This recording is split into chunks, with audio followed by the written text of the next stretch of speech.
मेरे दोस्तों नमस्कार। मैं हूं रोहन महेंद्र कपूर और आज मुझे बहुत खुशी हो रही है कि फिल्म फाउंडेशन ट्रस्ट ने मेरे बहुत ही प्रिय और आदरणीय श्री मनोज कुमार जी के ऊपर जो ये कार्यक्रम रखा है, मुझे बहुत अच्छा लगा जब ऋतु शर्मा जी ने मुझे फोन किया और ये बात बताई। दोस्तों, मनोज कुमार जी का और मेरे फादर यानी श्री महेंद्र कपूर जी का जो एक प्रसिद्ध गायक थे हिंदुस्तान के, बहुत लंबा बहुत पुराना रिश्ता है। मुझे लगता है कि इट गोज बैक टू 1957-58 जब फिल्म शहीद बन रही थी। सबसे पहला गाना जो डैड ने उनके लिए गाया था वो था मेरा रंग दे बसंती चोला।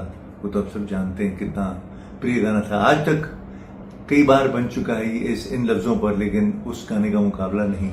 उसमें जो जोश था, जो मनोज कुमार जी का जज्बा, जो मेरे फादर का जज्बा था, वो अद्भुत था।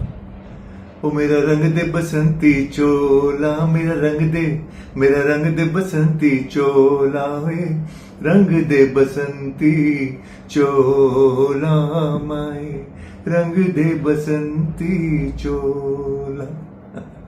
ये उसके कुछ शब्द थे।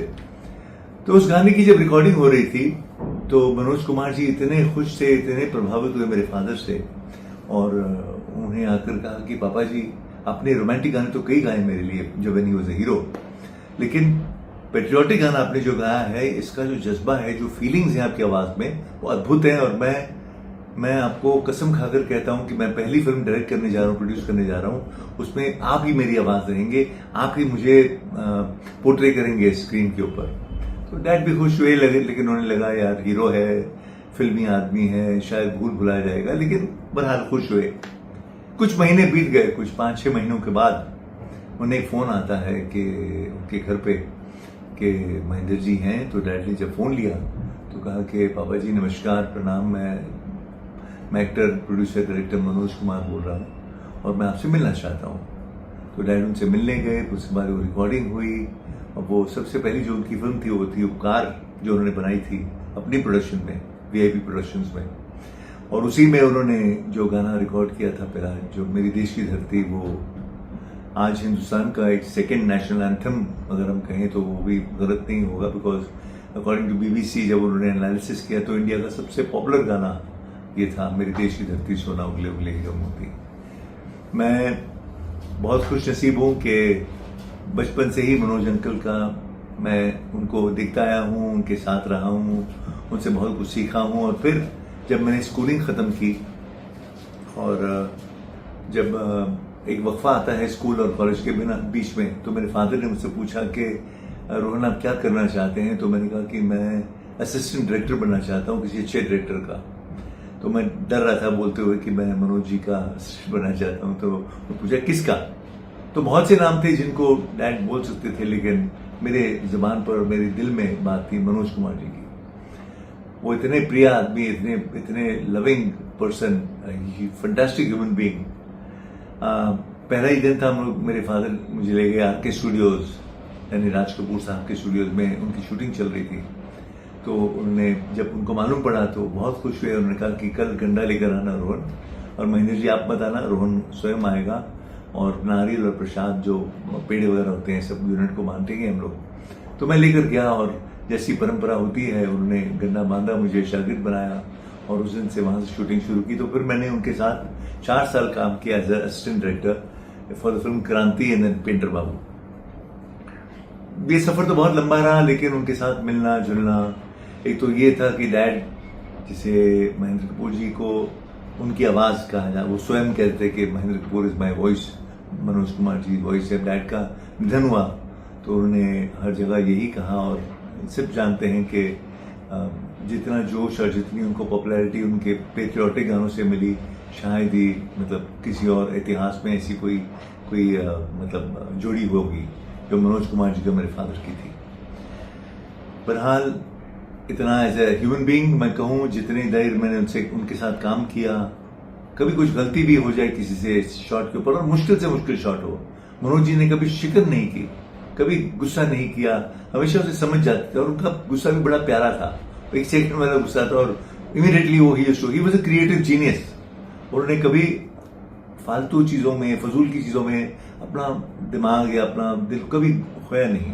ही never lost his temper, never lost कि भाई खामखा गुस्से हो रहे हैं, खामखा, never, I have never seen it. And as far as script sense goes, मैं दूसरी फिल्मों के बारे में तो बोल नहीं सकता, लेकिन अद्भुत, मतलब लाजवाब, ऐसा डायरेक्टर प्रोड्यूसर शायद एक ही होगा हिंदुस्तान में जो सेट के ऊपर अपने ही स्क्रिप्ट को पूरा कैंसिल करके दोबारा स्क्रिप्ट लिखते थे।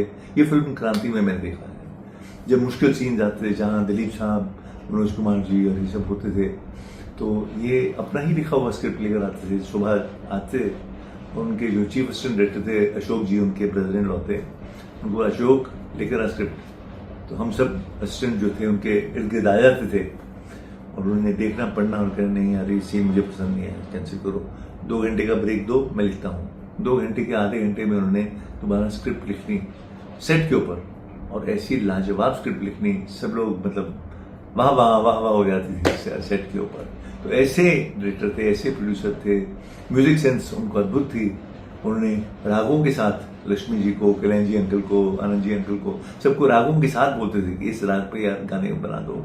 ऐसे उनको सेंस था, इतना उनको, वो गाते नहीं थे लेकिन उनको बहुत चाहत थी। He used to love music and he understood music very well. He was a very good listener, very good lover of music. तो उनकी बहुत सी क्वालिटीज हैं जिससे वो एक ग्रेट सिनेमाटोग्राफर, उनको शौक था कि वो लंबे लंबे शॉट्स लेते थे और अच्छे अच्छे सिनेमाटोग्राफर्स घबराते थे उनके साथ काम करने को, बिकॉज उनके शॉट्स जो थे वो कटते नहीं थे बहुत जल्दी। वो बहुत यहाँ से सीन, एक कैमरा गया और ये कैरेक्टर यहाँ से गया और यहाँ पर आया, वो सब उनकी कला थी। और लोग, पूरी दुनिया उनको वेट करती थी उनकी फिल्में देखने के लिए कि क्या नया लेकर आएंगे, वो नई नई चीजें लेकर आते थे वो। He was an extraordinary director, extraordinary producer, extraordinary writer, extraordinary human being above all. तो मनोज अंकल बहुत याद आते हैं। हाल ही में उनका निधन हुआ। उनकी फैमिली, शशि आंटी जो उनकी वाइफ हैं, बॉबी, रिकी, हम सब परिवार हैं। हम सबको बहुत खेद हुआ, दुनिया के साथ बहुत खेद हुआ, लेकिन भगवान उनकी आत्मा को हमेशा ही सदगति दे, हमेशा ही वो प्रभु के चरणों में रहें। और एक अद्भुत इंसान हमेशा याद रहेंगे। जब तक हम रहेंगे तब तक मनोज जी हमारे दिलों में बसे रहेंगे। नमस्कार।